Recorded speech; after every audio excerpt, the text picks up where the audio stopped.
prend le symbole des fleurs, prend les symboles des chiens pour expliquer la création et surtout expliquer l'homme. Alléluia. Alors, le Seigneur, eh bien, a créé les espèces, les races. Genèse 1, versets 24 à 25.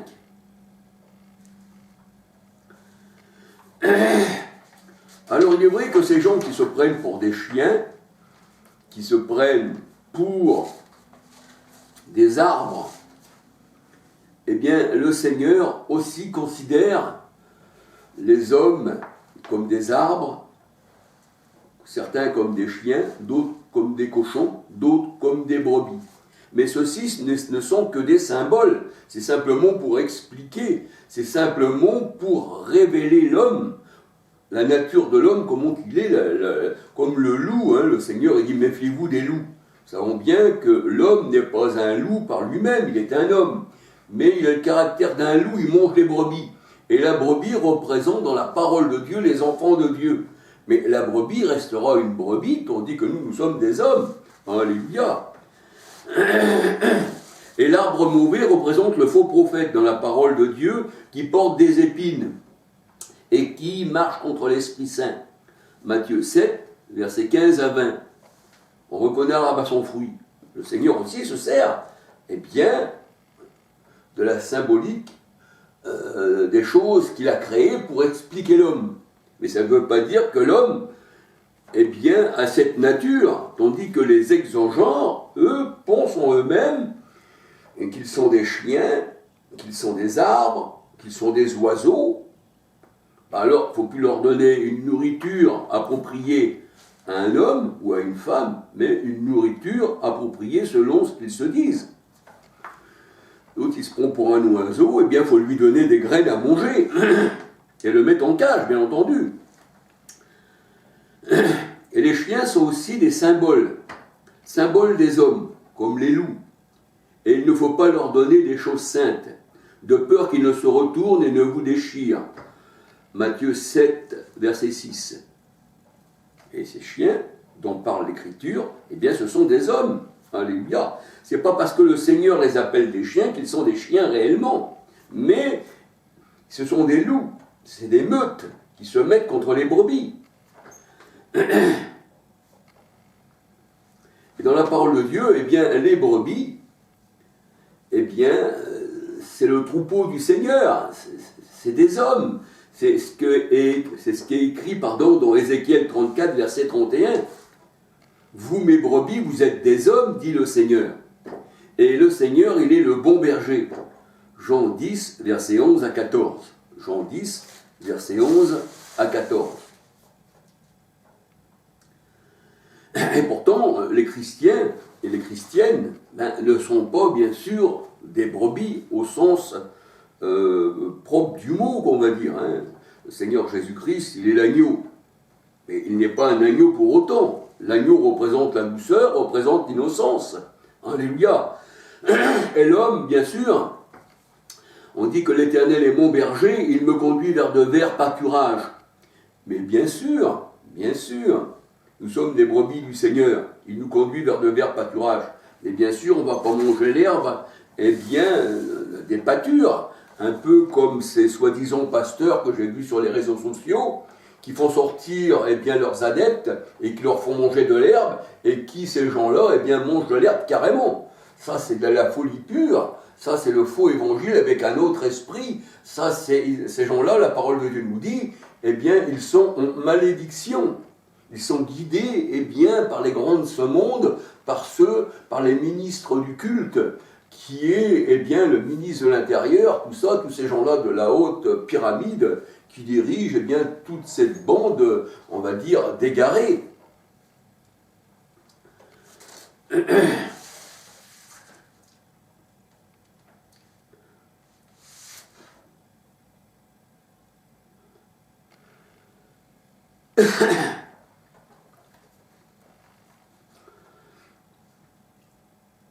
La parole de Dieu nous dit, la folie de l'homme a perverti sa voix.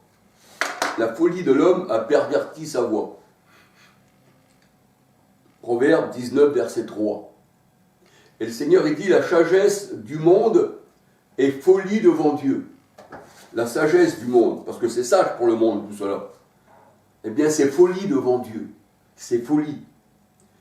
Pour le Seigneur, le monde est folie. C'est un asile psychiatrique. Et quand le Seigneur est venu dans le monde, et comme il connaissait ses élus, les fils d'Abraham, mes élus, ceux que j'ai choisis, dit l'Éternel, eh bien, je vous guérirai, vous mes brebis. Je vous rendrai voyantes. Je ferai que vous puissiez écouter mes paroles, et vous ne serez plus muets. Vous allez parler. Mais vous allez parler pas comme le monde parle, mais comme l'Esprit vous donne à parler. Alléluia. C'est ça la brebis du Seigneur. Mais elle n'est pas transgenre, elle n'est pas exogenre, mais ce sont des personnes, c'est un troupeau. Luc 11, 32, petit troupeau, votre Père Céleste a trouvé bon de vous donner le royaume. Alléluia. Mais la folie du monde, ceux qui ont rejeté le Seigneur, la lumière est venue, mais les hommes ont préféré les ténèbres. Et dans les ténèbres, eh bien, ils font toutes sortes d'orgies, toutes sortes, la pédophilie, l'homosexualité, toutes ces choses occultes qui se font en secret, pour ça qu'on dit que c'est des sociétés secrètes, eh bien, tout cela, eh bien, le Seigneur, pour ses enfants, il nous a donné des yeux pour voir, et nous voyons même dans les ténèbres, alléluia, de ce qui se passe dans ce monde, qu'il n'est pas du tout du Seigneur, alléluia. Et je vais vous dire que les exogenres, les transgenres, eh bien, comme les homosexuels, eh bien, nous les voyons eh bien, chez les protestants, on les voit aussi chez les, comment on va dire, les catholiques, et ci et ça, et ils se disent appartenir au Seigneur. Et il y a même des soi-disant pasteurs qui bénissent leur mariage, et ci et ça, hein, entre hommes et femmes. Et ils disent, eh bien, c'est vraiment bien ce que j'ai fait, j'ai béni, et c'est comme ça que ça doit être. Mais nous voyons que dans la parole de Dieu, il n'y a aucun pasteur qui a, même avec un homme et une femme mariés, l'homme et la femme, ça ne se fait pas. C'est la parole, dans la parole de Dieu, nous disent que Dieu a joint, l'homme ne doit pas le disjoindre. Et nous savons que, eh bien, donc comment on va dire, pour Rachel et Léa, nous voyons que c'est le père qui donne ses filles en mariage. Alléluia. Mais il n'y a pas un mariage arrangé par un soi-disant pasteur. Ça n'existe pas dans la parole de Dieu. Alléluia. Et chez quelqu'un qui est détraqué, qui est dérangé de l'esprit, eh bien ça arrive parce que c'est un faux évangile.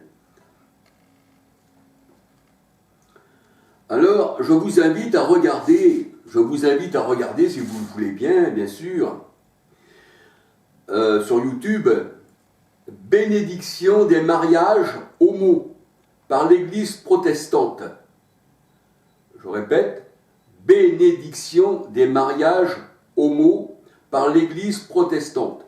Et ça se trouve sur BFM Télé. Alors, dans 1 Corinthiens 6, versets 9-10, eh bien, il est dit, ne vous y trompez pas, ni les débauchés, parce que ça c'est de la débauche carrément, ni les débauchés, ni les idolâtres, ni les adultères, ni les efféminés, simplement même être efféminé, ni les homosexuels n'hériteront le royaume des cieux. 1 Corinthiens 6, versets 9-10. Et comme on dit qu'il y a des prêtres homosexuels, des pasteurs homosexuels, mais le Seigneur, il dit, ils n'héritent pas du royaume des cieux. Et s'ils n'héritent pas du royaume des cieux, ça veut dire qu'ils sont en abomination à l'Éternel, et on peut dire qu'il y a une multitude de personnes qui écoutent ces gens-là, et ils sont en malédiction avec eux, parce que égarés eux-mêmes, ils en égarent d'autres. Alléluia. Ces gens-là, ce sont des adversaires de Dieu, et je dis même, comme Vie et Lumière, qui a reçu la charte de marier les homosexuels, et qui approuve cette charte, eh bien, ils sont en abomination avec le Seigneur, contre le Seigneur, et ils n'ont pas l'esprit du Christ. Alléluia, ils ont l'esprit du monde perverti, et qui accepte toutes les choses du monde. La parole de Dieu nous dit, tu ne coucheras pas avec un homme comme on couche avec une femme. C'est une abomination. C'est une abomination. Lévitique 18, verset 22. Alléluia.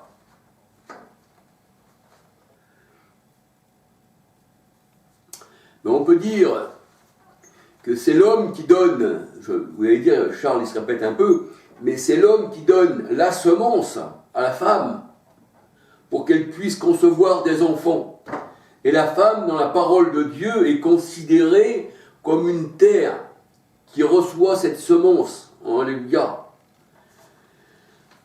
Et celui qui sème, dans Matthieu 13, qu'on regarde dans Matthieu 13, un semeur sorti pour semer, eh bien c'était les disciples du Seigneur et c'était le Seigneur lui-même.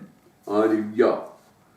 Mais dans ce monde-là, il y a aussi de l'ivraie qui a été semé parmi la bonne semence. Et je peux dire que tous ces gens qui font ceci, c'est-à-dire qui se font mutiler,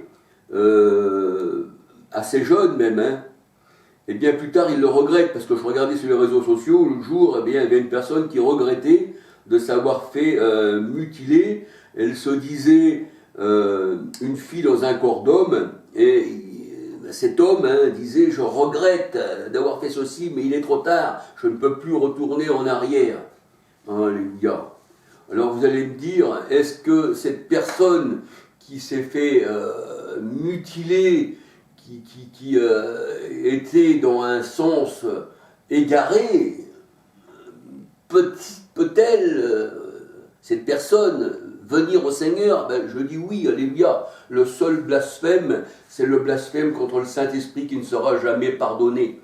Mais tous les péchés seront, eh bien, la parole de Dieu nous dit, pardonnés aux hommes. Alléluia. Pourquoi? Parce que moi aussi, je sais, quand j'étais dans le monde, je faisais des choses contraires à la parole de Dieu, parce que je ne connaissais pas mon maître, mon divin maître, alléluia. Mais quand le Seigneur m'a ouvert les yeux du cœur, quand il m'a fait voir toutes ces horreurs qui se passent dans le monde, Seigneur, je me repens. Pourquoi? Parce que tu es la lumière, et moi, Seigneur, je ne suis que ténèbres.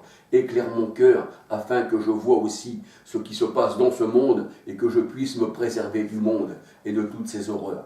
Eh bien, il en est ainsi, eh bien, des personnes qui se sont fait opérer, qui ont reçu des hormones, qui ont reçu ceci, parce que, pourquoi ils étaient égarés. Mais le Seigneur, il dit, j'ai été chercher ma brebis égarée, et je l'ai ramenée à la bergerie. Alléluia. Donc, on peut dire que le Seigneur, eh bien, il ne fait exception de personne. Tant qu'on n'est pas vraiment au Seigneur, eh bien, si on entend la voix du bon berger, on peut venir à lui. Mais si on l'entend et qu'on ne vient pas à lui, eh bien votre péché demeure et vous restez dans les ténèbres. Alléluia.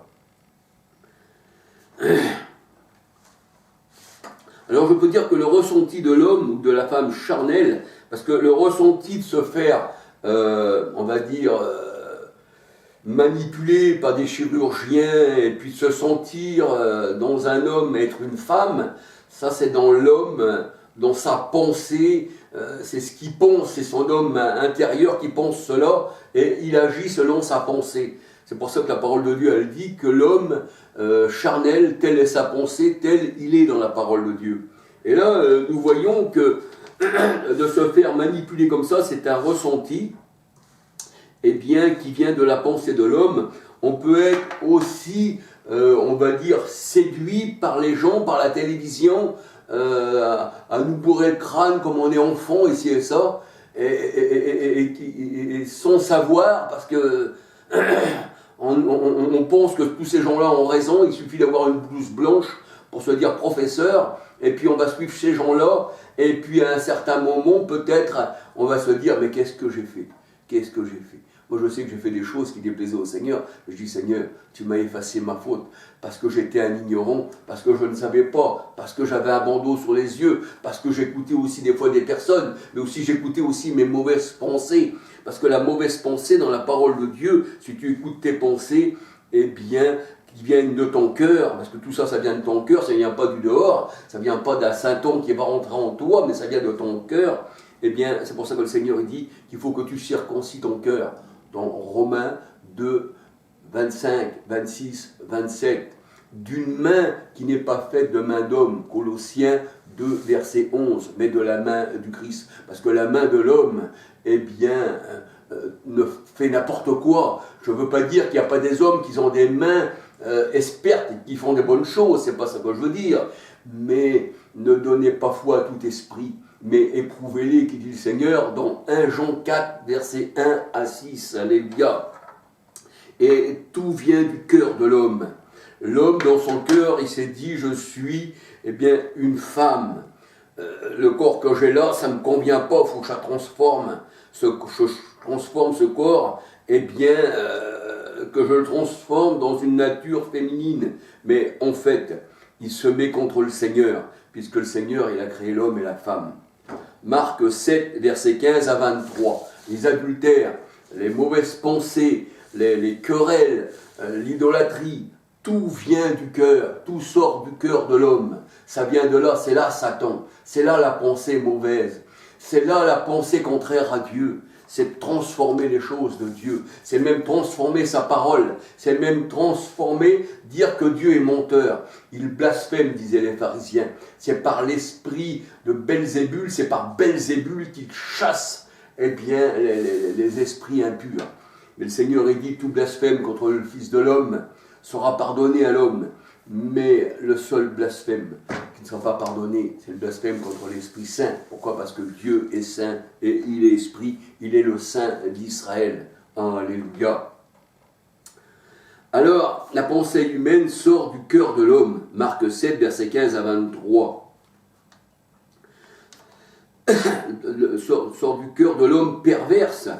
Matthieu 15, verset 19. Les pensées sortent du cœur. Marc 15, verset 19-20. Alors vous pouvez lire en entier Matthieu 15, verset 10 à 20. Et on peut dire encore, je me répète encore, vous allez dire, on peut dire que Pierre, avec ses mauvaises pensées, eh bien, il était un Satan. Pourtant, c'était un disciple du Seigneur. Pourtant, c'était quelqu'un qui marchait avec le Seigneur. Mais comme il n'avait pas reçu l'Esprit Saint à la Pentecôte, il était encore charnel. Donc, quand il se mettait contre le Seigneur, il était un Satan. C'est pour ça que le Seigneur disait à Pierre, dans Matthieu 16, versets 21 à 23, « Arrière de moi, Satan ». Et le Seigneur lui dit pourquoi qu'il est un Satan ? Parce que Pierre, tes pensées ne sont pas les pensées de Dieu, mais c'est les pensées des hommes. Et quand tu as la pensée de l'homme, eh bien, tu peux te transformer, tu veux les choses qui te plaisent. Tu dis, je suis une femme, je veux être une femme, ceci me plaît. Et la femme dit, je veux être un homme, et ceci me plaît. Mais le Seigneur, il dit, là, tu es grandement dans l'erreur. Pourquoi ? Parce que tu me rejettes et tu déshonores la créature de Dieu. Alléluia. Et il est même dit dans la parole de Dieu qu'on ne s'appartient pas à nous-mêmes, mais on appartient au Seigneur. Le Seigneur, il dit, votre corps ne vous appartient pas à vous-même. Parce que votre corps, c'est le temple de Dieu. Et malheur à celui qui souille le temple de Dieu. Parce que votre corps est saint aussi. Alléluia. Je suis saint, vous serez saint. Et le Seigneur a dit, soyez saints de corps, d'âme et d'esprit. Parce que Dieu ne peut pas demeurer dans un corps souillé. Alléluia. Alors on voit que la pensée, eh bien, elle est inimitié contre Dieu. La pensée de la chair est inimitié contre Dieu. Romains 8, versets 5, 6, 7, 8, 9. Colossiens 1, 21. Autrefois, vous étiez ennemis de Dieu par vos pensées. Et les pensées de Dieu sont au-dessus des pensées des hommes. Et le Seigneur, il dit dans sa parole que Dieu regarde au cœur. Alléluia. Il regarde à la pensée, à la conscience de l'homme, parce que c'est là que se trouve l'homme.